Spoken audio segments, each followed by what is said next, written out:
Teresa Skubic, and this is Forum Daily for Wednesday, June 3rd.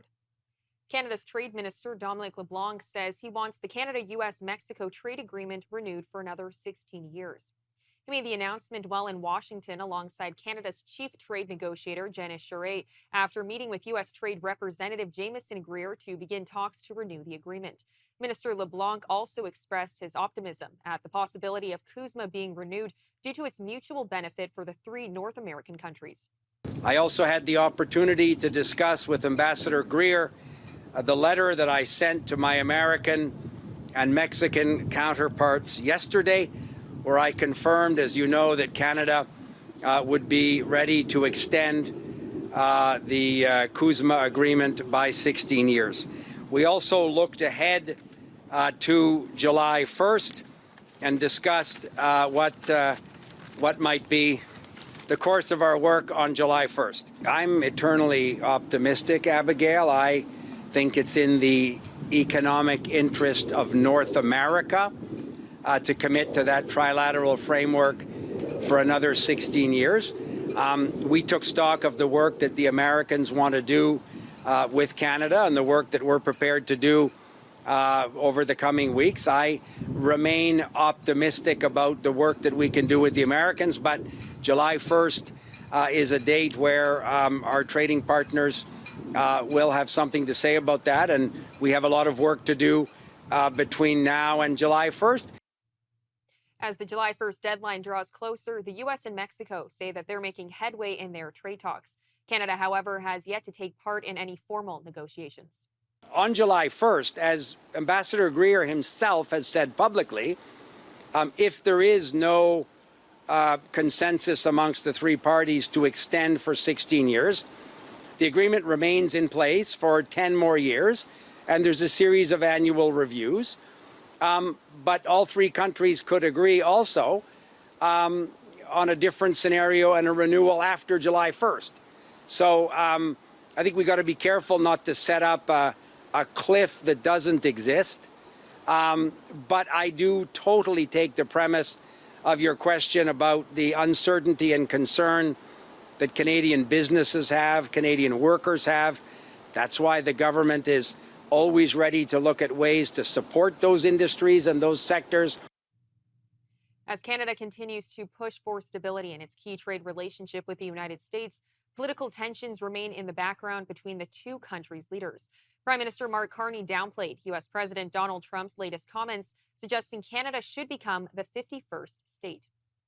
U.S. President Donald Trump revived calls for Canada to become the 51st state after the country slipped into a technical recession on May 29th. Trump took to Truth Social Monday night to post the words 51st state with a link to a Bloomberg News article titled "Canada Dips into Technical Recession for the First Time Since 2020." Carney dismissed the remarks as the comments of what he described as an exceptionally active user of social media. The Prime Minister responded to questions about recent online posts from both Trump and U.S. Ambassador to Canada, Pete Hoekstra. The short answer is no to the second part of your question. And it's an administration that we have to work with. It's our biggest trading relationship. It's our biggest security relationship, many other relationships. And we work with that administration. We take the administration as it is and are working together on a number of areas. And I'll just underscore, and I know there are other questions, I'll just underscore that Minister LeBlanc and Madame Charest, une autre Madame Charest, our negotiator-in-chief, not negotiatrice en chef, they are in Washington today working with the U.S. administration discussing our trading relationship. I mean, the President is an exceptionally active user of social media. You probably can chart his usage of it. It's only gone up in recent months, and we're not going to respond or react to everything that he posts. Conservative leader Pierre Poilievre is also pushing back on Donald Trump's latest sovereignty remarks when suggesting that Canada could become the 51st American state. Speaking to reporters on Tuesday, Poilievre called the idea ridiculous. He added that such comments should not distract from what he described as very real suffering Canadians are facing under Liberal government policies. It's ridiculous, and it's never going to happen. And we have to make sure that we don't allow ridiculous comments like that to distract us from the very real suffering that Canadians are experiencing as a result of Liberal policies here at home. The families who can't afford food, the 1 in 4 Canadians who are living in food insecurity. They don't want us to be distracted by a foolish comment like that. They want us to focus on reversing the Liberal policies that have made them hungry in the first place. The Trump administration has reduced tariffs on certain agricultural and industrial equipment, lowering the rate from 25% to 15%. The changes apply to products including combines, harvesters, HVAC systems, bulldozers, and forklifts imported from countries that have trade agreements with the United States. President Donald Trump's executive order also creates a potential 10% tariff rate for countries that source at least 85% of their steel or aluminum through qualifying production processes. The measures take effect immediately and will remain in place through the end of 2027. And while the amendment does reduce some tariffs, prior to the announcement, steel tariffs were seriously impacting the wallets of American consumers and the financial forecasts of Canadian companies. Our contributor, David Clement, has more. A surprise tariff blow to the company that makes Sea-Doo jet skis and Ski-Doo snowmobiles is shining a harsh new light on the hidden costs and the real-world headaches of President Trump's aggressive push to bring American manufacturing back to American soil. The Canadian firm BRP, Bombardier Recreational Products, stunned investors in early April when it abruptly yanked its entire financial forecast for the fiscal year ending January 2027. The culprit? Well, a quiet but powerful tweak to the Trump administration's Section 232 metal tariffs that took effect on April 6th. Here's exactly what changed. Instead of hitting only the steel, aluminum, or copper content inside imported vehicles at 50%, the new rule now slaps a flat 25% tariff on the full value of imported snowmobiles, jet skis, and most off-road vehicles. Because BRP builds the vast majority of its products in Mexico and Canada and sells heavily into the US market, the hit is enormous, more than 500 million Canadian dollars, roughly 363 million US dollars for the rest of the year alone. Just weeks earlier, the company had been projecting net income as high as 480 million Canadian dollars. And now that guidance is gone, and BRP shares plunged more than 30% on the news. Bloomberg calls this a classic reshoring conundrum. The White House argues these tariffs are essential to protect American steel jobs and force companies to manufacture in the United States. But as the BRP case shows, the transition is neither simple nor cheap. Building a full U.S.-centric supply chain for complex recreational vehicles requires factories, suppliers, skilled workers, and takes years.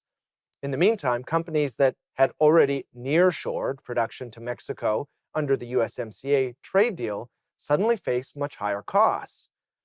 Those costs are almost certain to be passed along to American consumers in the form of pricier jet skis, snowmobiles, and ATVs sitting on dealer lots.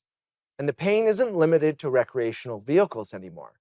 The same Section 232 steel and aluminum tariffs, first imposed at 50% and later expanded in mid-2025 to cover derivative products, are now driving up prices for everyday household appliances.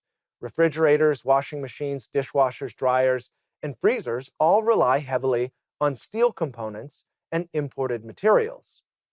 Industry analysts estimate the tariffs are adding between $6.4 and $10.9 billion in extra annual costs to American consumers.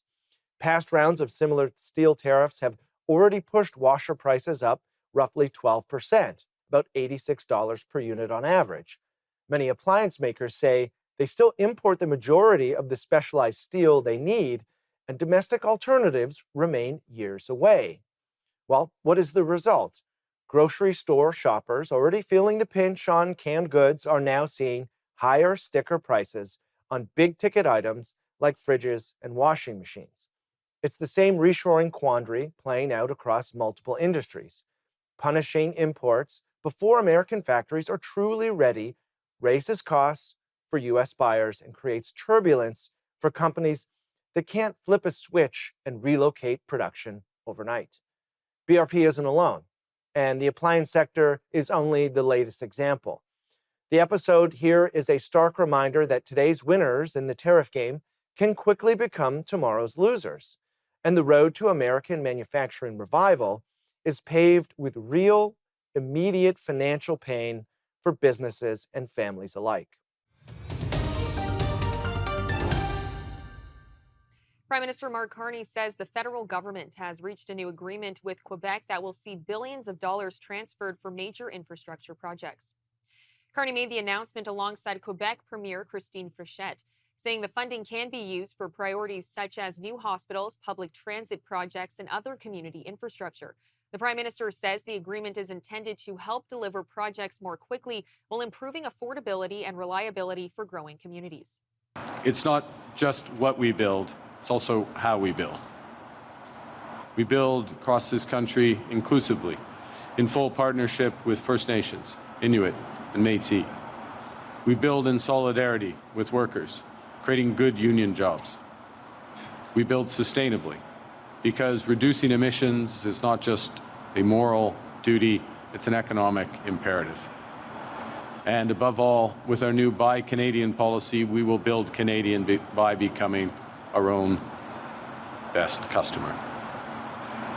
So we're building from major projects to new community centers. And while we do so, some of this will take time. We're laying the foundations for a stronger, more resilient, more sustainable economy, a transformation that won't happen overnight.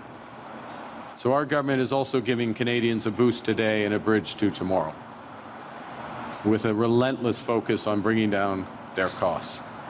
That's why we temporarily suspended the federal fuel excise tax to save up to 10 cents until Labor Day. It's why we cut taxes for 22 million middle-class Canadians. The announcement comes as governments across the country face pressure to expand public infrastructure to meet rising demand. Opposition parties at the Quebec legislature have questioned the timing of the funding announcement.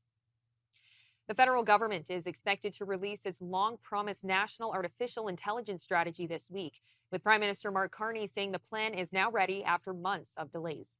The strategy is expected to cover issues ranging from economic competitiveness and innovation to concerns about misinformation, safety, and the impact of AI on Canadian jobs. Artificial Intelligence Minister Evan Solomon says the plan will outline how Ottawa intends to support the responsible development of AI deployment and AI systems across the country. Minister Solomon, how can you increase Canadians' trust in AI?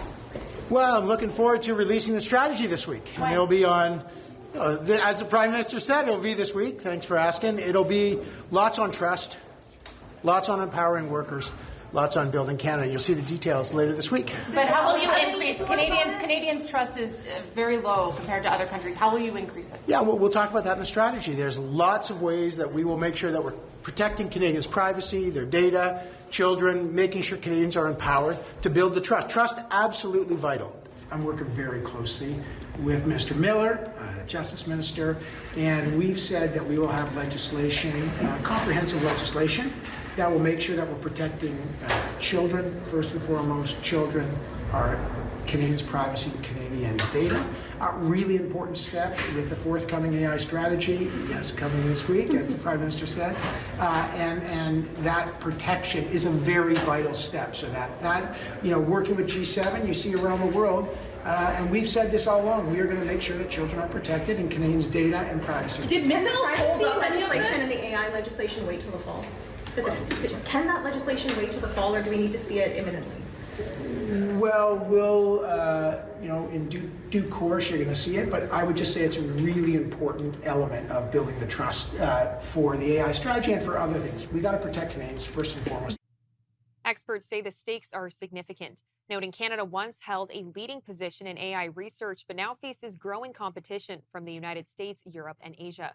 We spoke with Murray Simpson, founder and CEO of Citizen, who says that he's watching closely to see whether the strategy can balance innovation with safeguards for Canadians.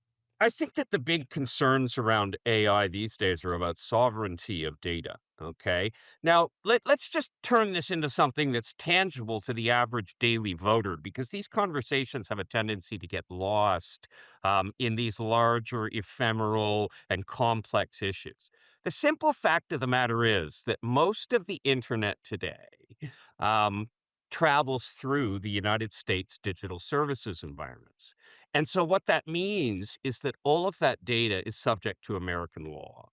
And that means that the entire planet is subject to American law, at least at some level. And that is not consistent with privacy legislation, nor is it consistent with sovereignty expectations of the average person and the average voter.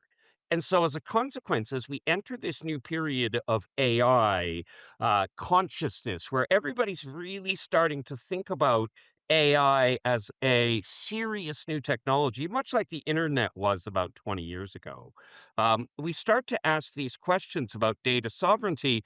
But let's be clear, data sovereignty has really nothing to do with AI. It applies to all technologies that are digital. And I think that's the primary concern for the Canadian government. It is that our Canadian information for Canadian people is handled by Canadian law. And this applies broadly to most other countries. One of the biggest concerns surrounding artificial intelligence is its potential impact on employment. While supporters argue AI will create new opportunities and boost productivity, critics warn some jobs could disappear as automation becomes more widespread. I think it's a bit of doom and gloom to say that AI is going to have a massive impact on jobs. I'm one of the few people that actually thinks that, contrary to popular belief, AI will actually increase the pay that the average worker gets. And second, will create jobs that we can't even anticipate yet. There will, of course, be a slew of jobs that will go away. But just like my generation, Gen X, we rule the world now, by the way. Just like my generation came of age when the internet came along in 1993, we were told exactly the same thing. The internet's going to get rid of everything. Anybody who had a job that was sort of in an office that was customer facing, where you would walk in retail, we were told that was all going to go away and everything was going to be handled on here. We know that's not true. Okay. And we know the internet did nothing to get rid of wealth and health and all the things that it was supposed to destroy. And it didn't. In the same way, AI has become this sort of Frankenstein scary thing that everybody's considering, and it's not going to have that impact. Now, let me talk about it from a policy point of view, which is a totally different thing than I just said. I don't think there will be job losses. A politician's job, on the other hand, is to address the Overton window. And the Overton window currently includes that AI will make job losses. Okay. And so, as a consequence, a politician's job is to actually get out in front and assuage the concerns of the voter in a responsible manner. And so, I think what you're looking at right now is a government that's going through the machinations to decide how much emphasis they're going to place on job protection and how much emphasis they're going to place on innovation, how much funding they're going to give to each. And they're going to consider all of these things. But I hope that the government, and again, it's not my place to say to them, but I hope that the government will err on the side of balancing innovation and job protections, because I think you're going to find that anything we do to solidify the job protection environment may have a dissuasive impact on the creation of other jobs. And so we got to be careful about that tension. Canada was once viewed as a global leader in AI research, helping pioneer breakthroughs that attracted international investment and talent. However, competition from the United States, Europe, and Asia has intensified, raising concerns that Canada may be losing ground. We aren't playing catch up. Canada invented AI, so this is not a complicated story. Toronto is the city that gave you the smartphone, the PC, and AI, so we'll be fine. We are also the third largest tech hub on the planet. So no, we're not playing catch up.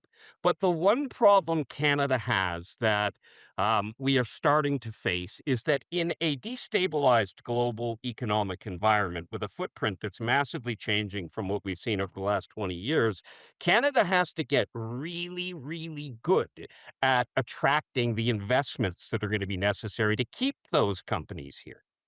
And right now, as we go through the machinations of this changing world order from Pax Americana, the sort of American style empire like our empire before it, the British Empire, starts to retreat, you will have new problems that will engage in the world. And I think Canada has to get very serious about creating an environment that not only attracts investors, but also encourages the founders that are here, like me and a variety of others, to stay in Canada rather than incorporating elsewhere.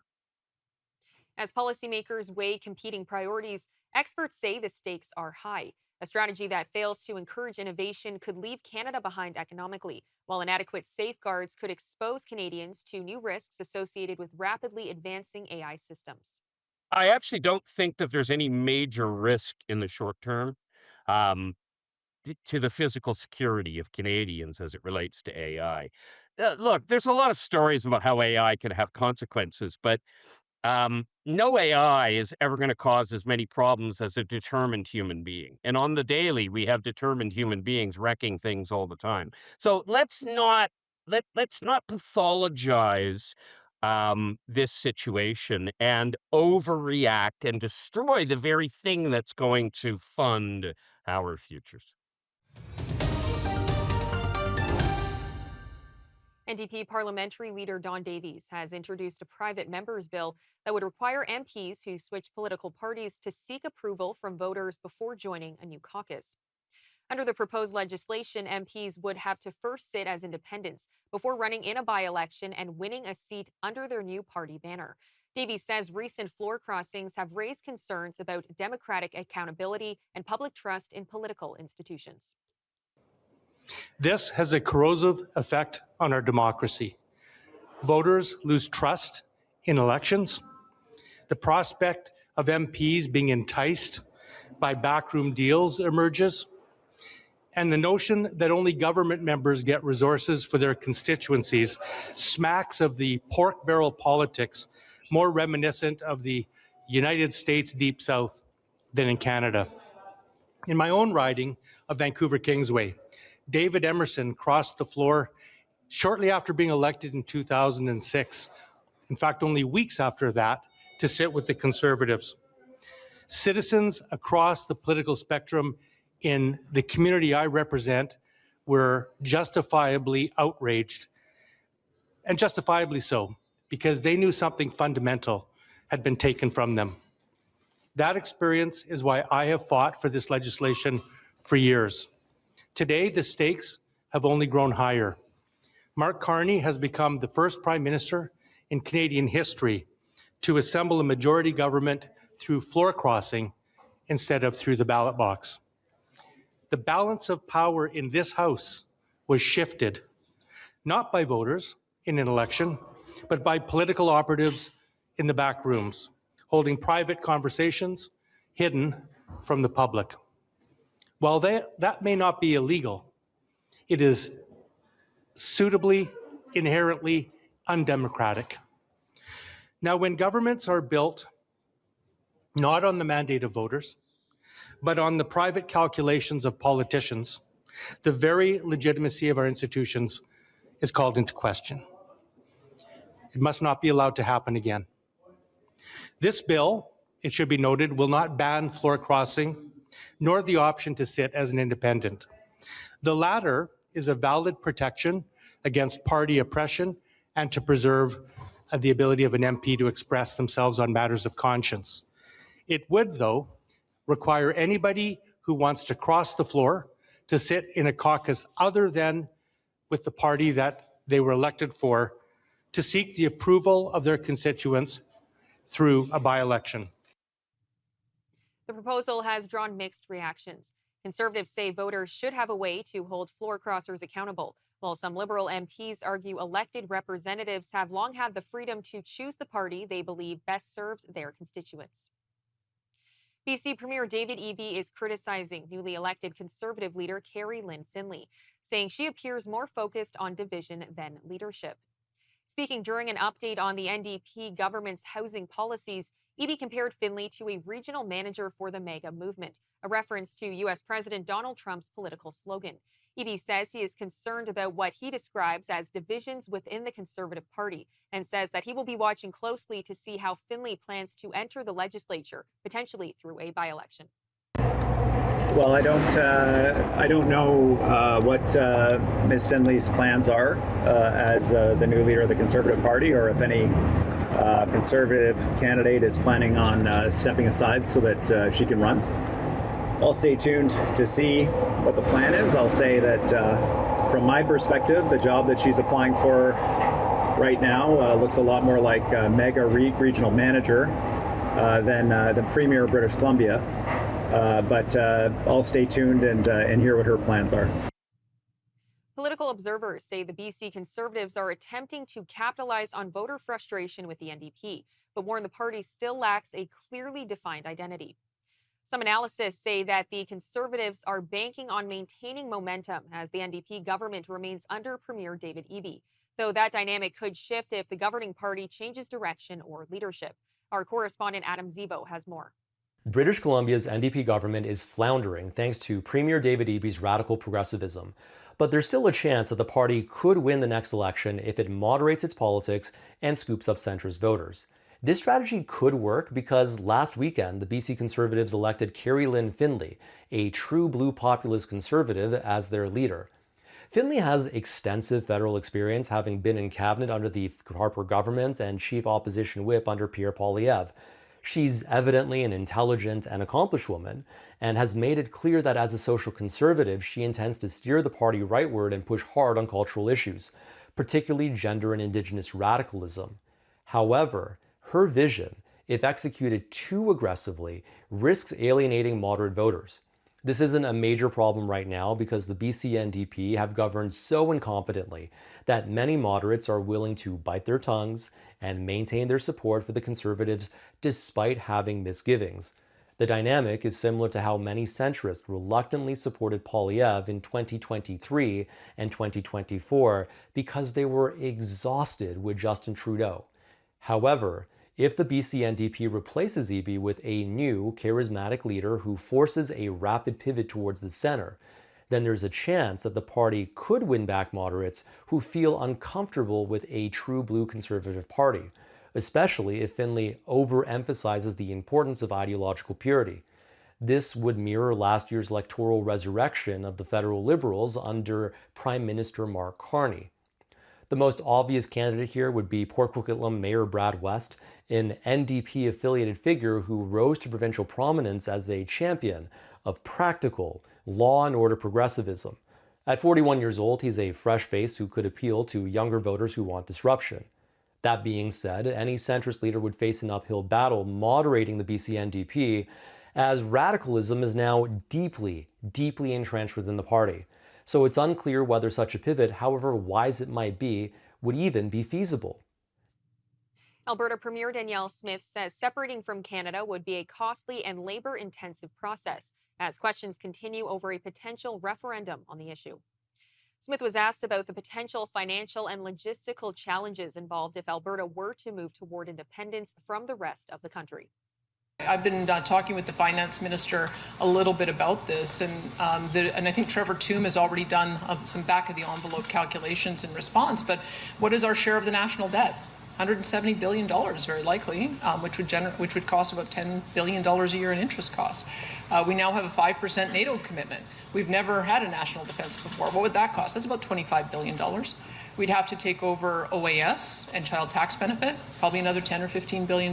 We'd have to set up the infrastructure for CPP and EI and various other programs that we don't currently run. There's a cost associated with that. We'd have to have border control. People would have to have border stations at Saskatchewan and British Columbia and have tariffs. We'd have to renegotiate all of our trade agreements around the world and establish trade offices. We'd have to set up a post office. We would have to regulate telecoms, banking. We'd have to regulate railways. As you can see, it's a pretty extensive list that has probably hundreds of billions of dollars worth of startup costs. And people need to understand that about what it would be to set up a fully functional national government from scratch. So I gave you some idea of why it might take a little bit of time, but maybe an idea of the things that we're looking at. But yeah, I think it's responsible for us to be very forthright about the costs associated with what it is that is being proposed here, so people can make an informed decision. And I hope that decision is to remain. A referendum question on Alberta's future within Canada is set to be put before voters on October 19th. The National Chief of the Assembly of First Nations says that she raised concerns about Alberta's separatist movement during a meeting with King Charles at Buckingham Palace on Tuesday. The Alberta government is moving forward with a referendum in October, asking voters whether the province should remain in Canada or pursue a second binding vote on independence. The AFN chief says further discussions with the King are expected on the issue of potential separation, and notes that they are also working together on a youth initiative. She is also urging King Charles to reintroduce treaty medals, following a tradition established by previous monarchs to reaffirm the relationship between First Nations and the Crown. You know, I think that Canada needs to be reminded that First Nations, and I know that the King was there with us in unison, that, First Nations, are foundational partners in the creation of Canada. And our relationship cannot be changed or moved just from politics. And, we're going to be, as long as the sun shines, the green grass grows and the rivers flow, that, we're all treaty people in Canada. Because if you're in Canada, you were made through the creation of the relationship between, this unique relationship that we hold. So, a long discussion, a good discussion, and we look forward to further discussions and initiatives that advance our causes together. It's a very good meeting today. We've got a beautiful country. If you don't want to be a part of it, you are free to leave, and you won't be taking any land with you. I've said that before, and I'll say that again. And I think that, it's better for us to build up each other and build up the strongest country and the best country that we can around the world, rather than trying to tear apart a relationship. We've got a strengthened relationship here with the King today.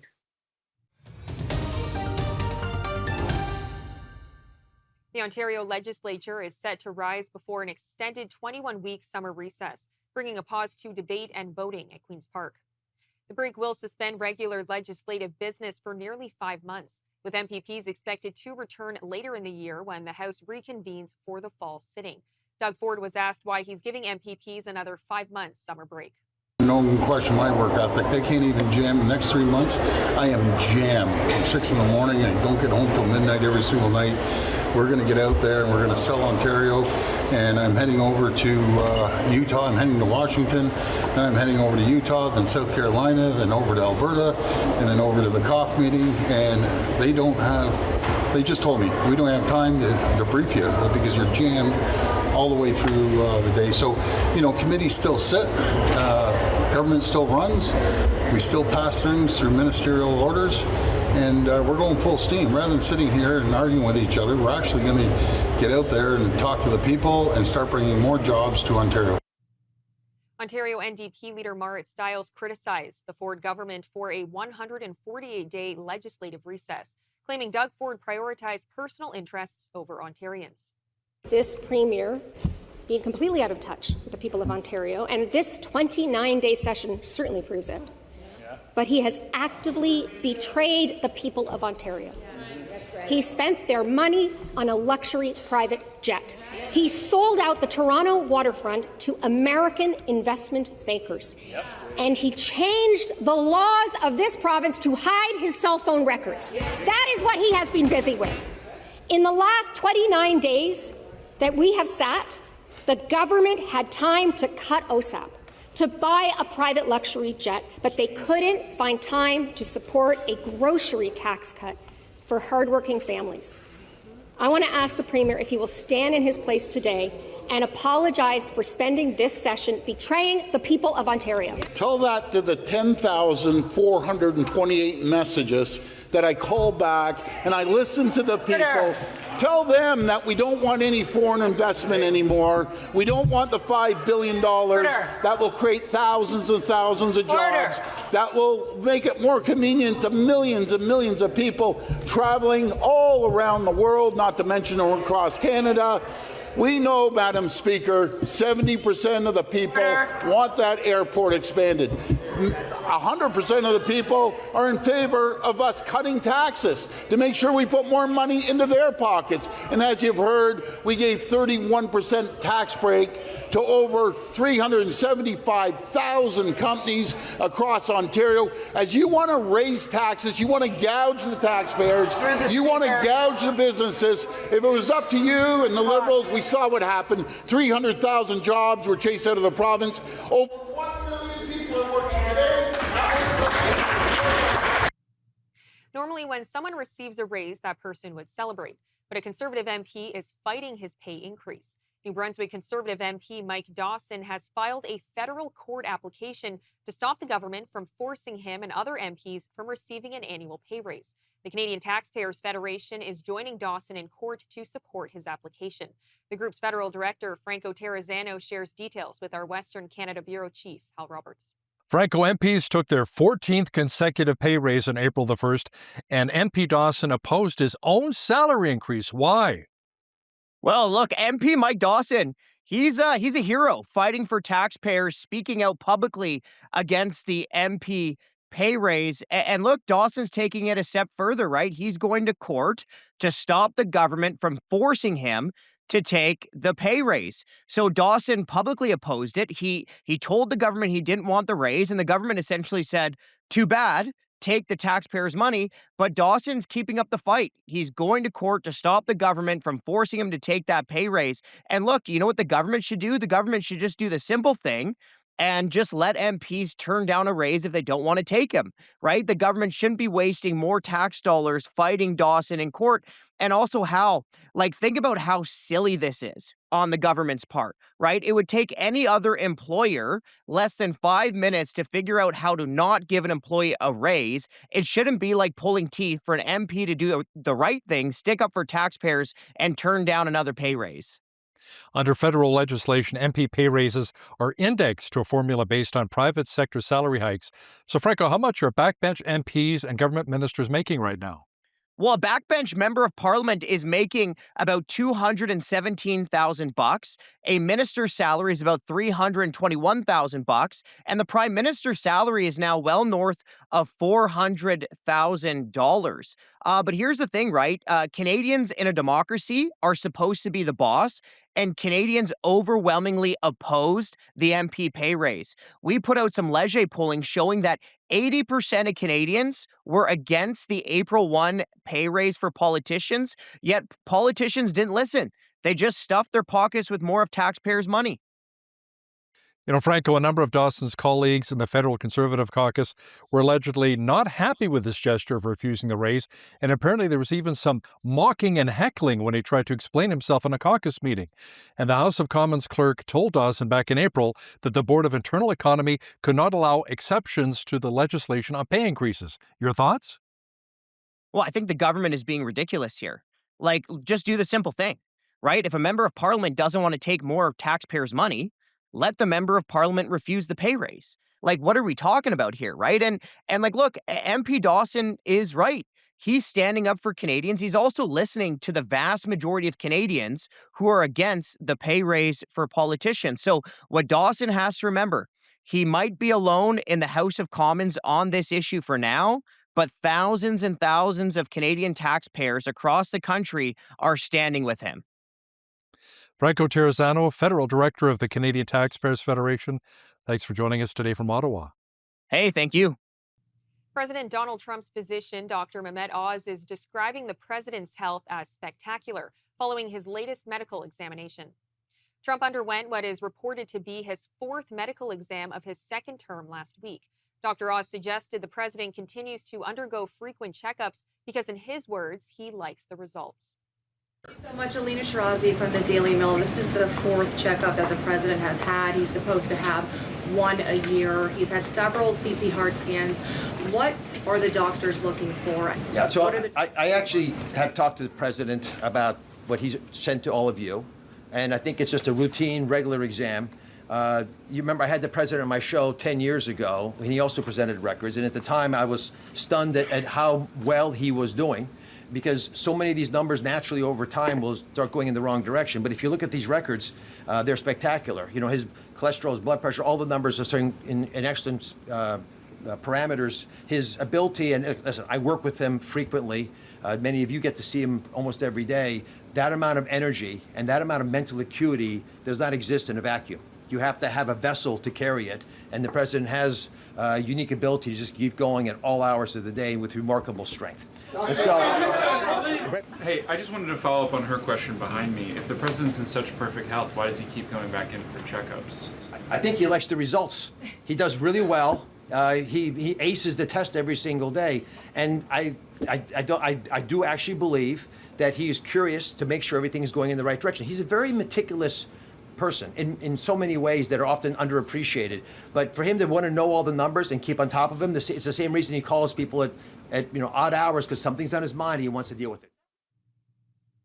Prime Minister Mark Carney congratulated the Montreal Victoire after the team captured the Professional Women's Hockey League championship.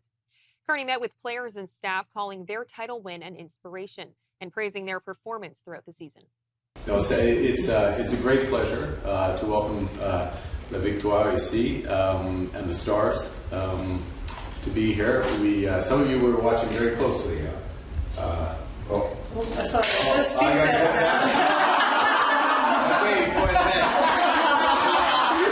what a run, what a fun, and what an inspiration for hockey players around the world, and Canadians especially. You've received many congratulations. Most recently, to the event being Montrealais, the parade, and of course Celine, and then. So it's nothing to get from me, but I'm very pleased that we arranged this and to have a chance to exchange how the league's going. The Victoire secured the championship following a strong playoff run, marking a major milestone for the franchise in the league's inaugural years. And Tomas Hertl scored with 3 minutes left in the third period to lift the Vegas Golden Knights past the Carolina Hurricanes 5-4 in Tuesday's opener of the Stanley Cup Final. Or he would have gone in unimpeded. 3.5 to go. Hertl into the dot to Sissons. Back for Hertl. He scores! Tomas Hertl! Then it's 5-4 Vegas with 3:24 to go.